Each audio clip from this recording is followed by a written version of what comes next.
आज राहुल गांधी का एक मीम बड़ा याद आ रहा है, खत टाटा बाय बाय। ये मीम फिट बैठता है उस संस्था पर जिसने तमाम कोशिशें की भारत को दबाने की, अडानी को डुबाने की, और इसमें उनका साथ दिया देश की सबसे बड़ी पार्टी के सबसे बड़े नेता राहुल गांधी ने। ये संस्था है हिंडनबर्ग, लेकिन अब ये कंपनी बंद हो चुकी है। ये कंपनी फ्रॉड निकली, इसकी दुकान अब पूरी तरह से बंद हो चुकी है और ये बात हम नहीं बल्कि खुद इस कंपनी के मालिक ने कही है।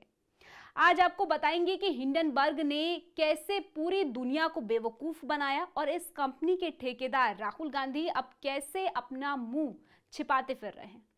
लेकिन उससे पहले आयोन भारत को सब्सक्राइब कर लीजिए। स्वागत है आपका, मेरा नाम तान्या अधिकारी। दरअसल अडानी ग्रुप के खिलाफ अपने रिपोर्ट से देश भर में तहलका मचाने वाली company, short selling company Hindenburg खुद ही कटघरे में खड़ी नजर आ रही है। पता चला है कि उसने कनाडा की एक कंपनी के साथ मिलकर हेराफेरी की, जो कि भारत में एक विदेशी पोर्टफोलियो इन्वेस्टर के तौर पर रजिस्टर्ड है।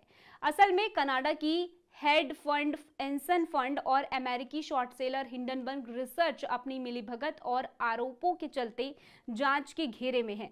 इन पर आरोप है कि हिंडनबर्ग रिसर्च के संस्थापक नेट एंडरसन, जिन्होंने हाल ही में कंपनी को बंद करने की घोषणा की थी, उनका एंसन कैपिटल जैसे हेज फंड्स के साथ संबंध था और उन्होंने कंपनियों को निशाना बनाने वाली रिपोर्ट तैयार करने में मदद की थी।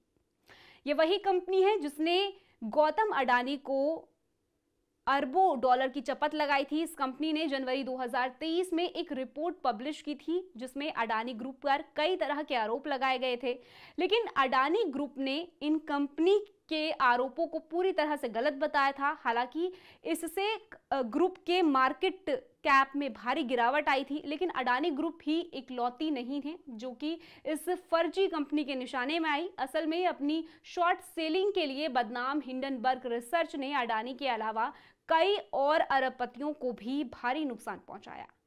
मगर अब बड़ा सवाल यह है कि क्या हिंडनबर्ग की बंद हुई दुकान का ठेका राहुल गांधी को मिल गया है? ये हम नहीं बल्कि ये सवाल भाजपा कर रही है। भाजपा सांसद रविशंकर प्रसाद ने हिंडनबर्ग कंपनी के बंद होने पर राहुल गांधी को अच्छे से लपेटा। उन्होंने चुटकी लेते हुए कहा कि जिस दिन कांग्रेस का कार्यालय खुला उसी दिन हिंडनबर्ग की दुकान बंद हो गई। कंपनी बंद होने को लेकर बीजेपी नेता ने सवाल उठाया कि ऐसा लगता है कि कंपनी उद्योगपति जॉर्ज सोरोस की भी अमेरिका में दुकान कमजोर या बंद होने वाली है। रविशंकर ने कहा कि हिंडनबर्ग अपनी दुकान बंद कर रहा है तो क्या राहुल गांधी को उनकी दुकान का ठेका मिल गया है? भाजपा प्रवक्ता शहजाद पूनेवाला ने भी इस पूरे मामले पर हिंडनबर्ग और राहुल गांधी पर कई सवाल उठाए। उन्होंने कहा कि राहुल गांधी और उनकी पार्टी ने हिंडनबर्ग की रिपोर्ट को बिना सोचे समझे समर्थन दिया।